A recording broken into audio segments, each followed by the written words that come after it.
वालेकुम dear students, welcome to my YouTube channel. आज जो हमने डिस्कस करना है वो 9th क्लास की केमिस्ट्री, उसका चैप्टर नंबर 1 था और उसका टॉपिक है how to write a chemical formula. ठीक है, आपने केमिकल फार्मूला किस तरह राइट करना है वो सारा इस टॉपिक में हम कवर करेंगे। तो जिस तरह आप एलिमेंट्स को रिप्रेजेंट करते थे सिंबल्स के साथ, अगर मेरे पास यहाँ पे बात की जाए, मेरे पास कार्बन है तो हम एलिमेंट्स में, ये एक एलिमेंट है ना, तो इसको रिप्रेजेंट करते थे सिंबल के साथ, कार्बन के साथ। इसी तरह नाइट्रोजन को N से, ऑक्सीजन को O से रिप्रेजेंट करते थे। जब आपने किसी केमिकल कंपाउंड को रिप्रेजेंट करना है ना, तो तब आप क्या चीज यूज करते हो? उस चीज के लिए आप यूज करते हो केमिकल फार्मूला। यानी केमिकल कंपाउंड की रिप्रेजेंटेशन के लिए जो चीज इस्तेमाल की जाती है उसको बोलते हैं केमिकल फार्मूला। सपोज अगर मेरे पास एक कंपाउंड है सोडियम क्लोराइड, तो उसको जब लिखते हैं हम केमिकल फार्मूला में, तो उसको इस चीज से रिप्रेजेंट किया जाता है। यानी हम इस तरह नहीं लिखते सोडियम क्लोराइड, ठीक है। उसको आपने जब फार्मूला में लिखना है तो उसको NaCl की फॉर्म में लिखा जाता है। तो जब आपने किसी भी कंपाउंड के केमिकल फार्मूला को जानना है ना, तो तीन चीजें आपके माइंड में होनी चाहिए। तीन चीजों के बारे में आपको कंप्लीट इंफॉर्मेशन होनी चाहिए। वो तीन चीजें कौन सी हैं? एक तो आपको इलेक्ट्रो जो होते हैं, पॉजिटिव एलिमेंट्स, उनके बारे में पता होना चाहिए। दूसरा इलेक्ट्रोनेगेटिव एलिमेंट्स के बारे में पता होना चाहिए। तीसरी most important thing is that what is the valency of atom, atom की वैलेंसी के बारे में भी पता होना चाहिए। अब इलेक्ट्रोपॉजिटिव एलिमेंट्स की बात की जाए या एटम्स की बात की जाए, तो इलेक्ट्रोपॉजिटिव कहते हैं वो स्पीशी या वो एटम या वो एलिमेंट जो क्या करते हैं, इलेक्ट्रॉन को डोनेट कर देते हैं। जैसे हम बात करते हैं सोडियम क्लोराइड की, ठीक है। NaCl कब फॉर्म होता है? जब सोडियम और क्लोरीन क्या करते हैं, आपस में बॉन्ड बनाते हैं। ये सोडियम अपना इलेक्ट्रॉन डोनेट कर देती है, इस पे आ जाता है पार्शियली पॉजिटिव चार्ज और इस पे आ जाता है पार्शियली नेगेटिव चार्ज, क्योंकि क्लोरीन ने क्या किया, इलेक्ट्रॉन एक्सेप्ट किया है, ठीक है। तो इलेक्ट्रोपॉजिटिव स्पीशी वो होती है जो इलेक्ट्रॉन डोनेट करती है, और जो इलेक्ट्रॉन नेगेटिव स्पीशी होती है वो इलेक्ट्रॉन्स को एक्सेप्ट करती है। वैलेंसी ऑफ एटम के बारे में पता है क्या होता है? कि जब आपके पास दो एलिमेंट्स होते हैं, किसी भी दो डिफरेंट एटम्स के, तो वो क्या करते हैं, उनके बॉन्ड बनाने की कैपेसिटी को, एक एटम के दूसरे एटम के एलिमेंट्स के साथ बॉन्ड बनाने की कैपेसिटी को कहते हैं वैलेंसी ऑफ एटम। वैलेंसी को हमने डिटेल में स्टडी किया है। वो जो आपका, मैंने इस पे रिसेंटली वीडियो भी बनाई थी, तो इसलिए इसको अब इतना डिटेल में स्टडी करने की जरूरत नहीं है। हम अपने टॉपिक की तरफ चलते हैं। तो ये सारा पता चल गया है कि जब भी आपने केमिकल फार्मूला को कैलकुलेट करना है तो आपको electropositive, electronegative and valency of atom के बारे में लाजमी इंफो होनी चाहिए। तो अब इसको फॉलो करने के लिए आपके पास के मतलब कैसे इसको कैलकुलेट करना है, कुछ स्टेप्स होते हैं। उन स्टेप्स की वन बाय वन बात कर लेते हैं। कौन कौन से स्टेप्स हैं? 4 या 5 डिफरेंट स्टेप हैं। अगर आप इन स्टेप्स को फॉलो करोगे तो किसी भी कंपाउंड का केमिकल फार्मूला बनाना बहुत ज्यादा इजी होगा। तो वीडियो को अच्छे से देखना, स्किप नहीं करना। तो कौन कौन से स्टेप हैं? स्टेप नंबर 1 इसका यह है कि जब भी आपने कोई भी एलिमेंट लेना है या कंपाउंड लेना है, तो उस कंपाउंड को जब बनाते हैं तो हमारे पास 2 डिफरेंट एलिमेंट्स होते हैं, उनके मिलने से कंपाउंड बनता है, ठीक है। तो जब आपने इनको लिखना है तो साइड बाय साइड लिखना है। सपोज अगर मेरे पास ये है सोडियम है, इसने क्या किया, क्लोरीन के साथ मिलकर बॉन्ड बनाया है, तो हमारे पास कंपाउंड क्या बना है, केमिकल फार्मूला इसका आ गया सोडियम क्लोराइड, ठीक है। इसने इलेक्ट्रॉन को डोनेट किया है, इस पे आगे पार्शियल पॉजिटिव चार्ज, इस पे आगे नेगेटिव चार्ज, ठीक है। सोडियम पे पॉजिटिव और क्लोरीन पे नेगेटिव चार्ज आ गया। तो मतलब फर्स्ट स्टेप ये था कि आपने साइड बाय साइड लिखना है। साइड बाय साइड लिखना है एक चीज, और साइड बाय साइड कैसे लिखना है, आपने ये चीज माइंड में रखनी है कि जो पॉजिटिव एलिमेंट्स हैं उनको पहले लिखना है, देन जो इलेक्ट्रोनेगेटिव होंगे उनको लिखना है। पहला स्टेप यही है कि जब भी आपने 2 एलिमेंट्स को राइट करना है, दो एलिमेंट्स को लिखना है, जैसे ये हमारे पास 2 एलिमेंट्स है ना, इनको जब भी आपने लिखना है तो साइड बाय साइड लिखना है। और सब ये माइंड में रखना है कि आपके पास पहले पॉजिटिव एलिमेंट्स आए फिर नेगेटिव एलिमेंट्स आए। दूसरा स्टेप ये है कि जब भी आपने इनको लिख लेना है तो देन आपने वैलेंसी, हर आयन की वैलेंसी को जरूर मेंशन करना है, क्योंकि ये देखिए आयंस है ना, चार्ज पार्टिकल्स को कहते हैं आयंस। आयंस की वैलेंसी को वैलेंसी के बारे में भी आपको जरूर पता होना चाहिए, ठीक है। अब वैलेंसी क्या थी? अगर मैं बात करूं वाटर की, ठीक है, ये वाटर का क्या है, केमिकल फार्मूला, ये बनता है हाइड्रोजन और ऑक्सीजन के मिलने से। अगर इसका स्ट्रक्चर ड्रा किया जाए तो ऑक्सीजन कितनी है, 1 है, ठीक है। इसके पास 2 पेयर इलेक्ट्रॉन है और 2 अनपेयर इलेक्ट्रॉन है। इन अनपेयर इलेक्ट्रॉन ने इस हाइड्रोजन से भी बॉन्ड बनाया, इस हाइड्रोजन से भी बॉन्ड बनाया। तो ऑक्सीजन ने कितने बॉन्ड बनाए हैं, 2, नंबर ऑफ बॉन्ड्स इसके 2 है, ठीक है। और यहाँ पे जो हाइड्रोजन थी, हाइड्रोजन का यहाँ पे 1 बॉन्ड है, यहाँ पर भी हाइड्रोजन ने सिंगल बॉन्ड बनाया है, ठीक है। तो ऑक्सीजन की कितनी हो गई वैलेंसी 2 और हाइड्रोजन की होगी 1, ठीक है। और अगर इसको हम लिखेंगे तो ये हो जाएगा क्या, H2O। इसी तरह अगर बात की जाए किसकी, सोडियम क्लोराइड की, सोडियम क्या करता है, क्लोरीन से मिलकर बॉन्ड बनाता है, ठीक है। इन दोनों के मिलने से बॉन्ड बनता है, ठीक है। और ये बन जाता है सोडियम क्लोराइड। और इनकी वैलेंसी कितनी है, 1 1।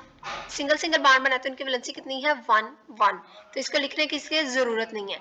तीसरा स्टेप इसका ये है जो मोस्ट इंपॉर्टेंट है कि जब भी आपने वैलेंसी को मेंशन कर लेना है, जैसे मैंने यहाँ पर सोडियम क्लोराइड की वैलेंसी की बात की, यहाँ पे पार्शियली 1 पार्शियली नेगेटिव 1 1 1 वैलेंसी है दोनों की, क्योंकि इसने दोनों ने क्या किया, सिंगल बॉन्ड है, क्लोरीन का यहाँ पर सिंगल बॉन्ड है, सोडियम का यहाँ पर सिंगल बॉन्ड है।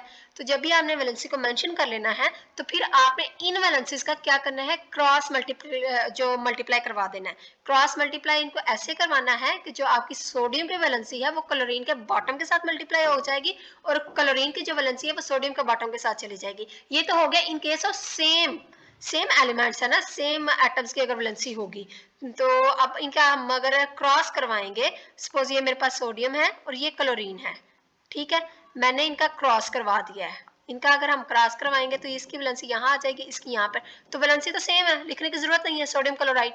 अगर आपके पास एलिमेंट हो डिफरेंट, अगर हम बात करें कैल्शियम क्लोराइड की, तो उस पे होता है पार्शियली पॉजिटिव 2 चार्ज, क्लोरीन पे होता है नेगेटिव चार्ज, ठीक है।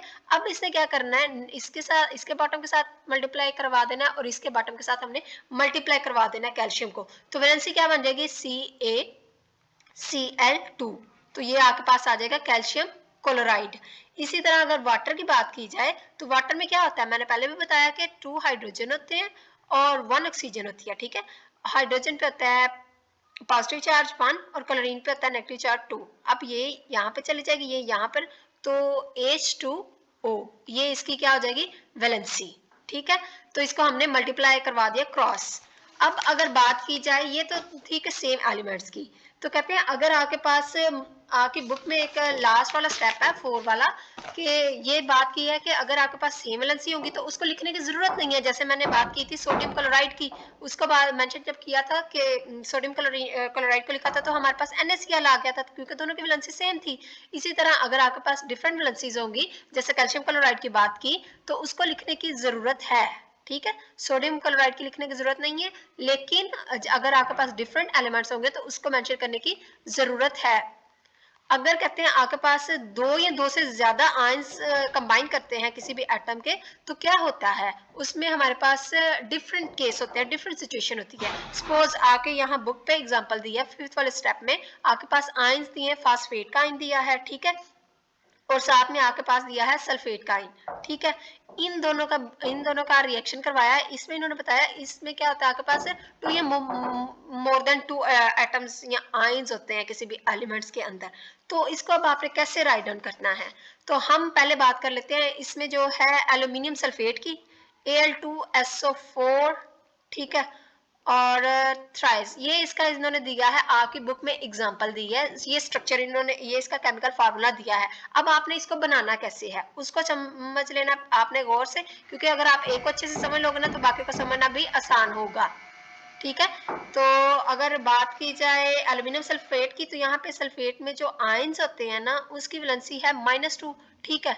सल्फेट की इन्होंने वैलेंसी बताई है -2, क्योंकि यहाँ पर 2 आयंस है।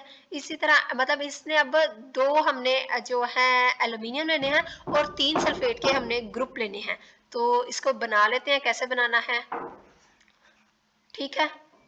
आपने क्या करना है, कोई भी सल्फर की वैलेंसी होती है 6, ठीक है, इसके आउटरमोस्ट शेल में 6 इलेक्ट्रॉन होते हैं।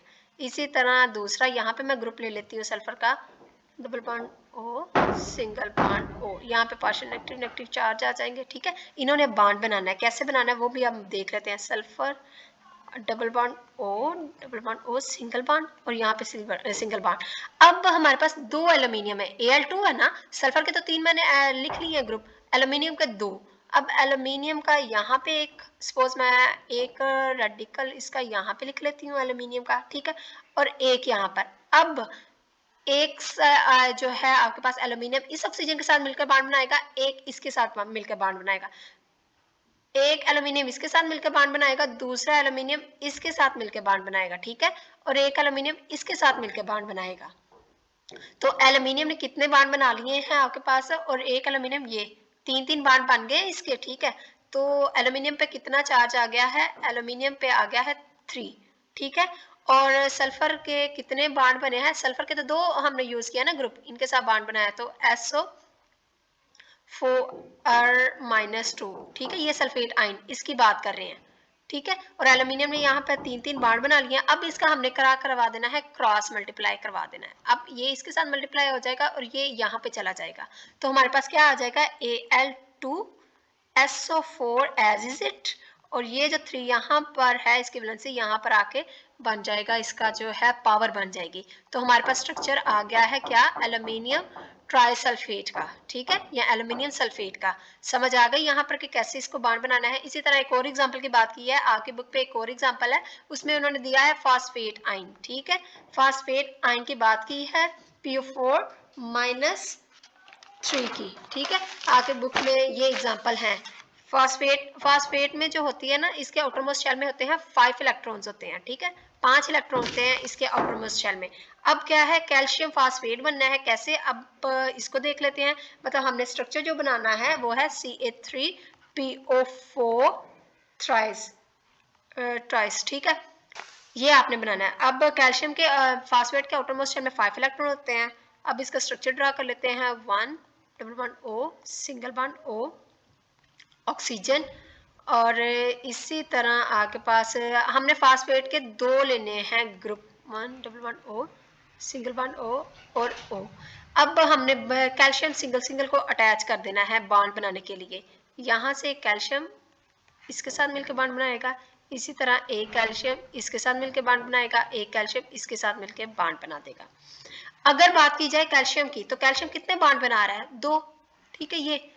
ये नहीं देखना, ये 1 2 3 बॉन्ड्स नहीं बनाना, मैं 3 कैल्शियम्स की बात नहीं कर रही। सिंगल कैल्शियम कितने बॉन्ड बना रहा है, 2, ठीक है, 2 बॉन्ड बन रहे हैं कैल्शियम के, ठीक है। तो Ca+2, ठीक है, और PO4-3। अब इसका क्रॉस मल्टीप्लाई करवा देते हैं, ठीक है, क्रॉस मल्टीप्लिकेशन करवाई तो हमारे पास आ गया कैल्शियम, या यहाँ पर इसका रेडिकल जो वैलेंसी थी इसकी पावर बन गई, और वहां पर PO4 और ये इसका 2। तो ये सारा का सारा आपको समझा दिया है कि किस तरह आपकी बुक में एग्जांपल दी थी इन्होंने, क्योंकि स्ट्रक्चर नहीं ड्रा किए, बुक पे जस्ट आपको फार्मूलाज दिए हैं, कैसे कैलकुलेट करने हैं मैंने आपको डिटेल में बता दिए हैं। अगर आपको वीडियो अच्छी लगी हो तो वीडियो को लाइक कीजिएगा, मेरे चैनल को सब्सक्राइब कीजिएगा, और अपना बहुत सारा रखिए ख्याल। मिलते हैं नई वीडियो के साथ। अल्लाह हाफिज।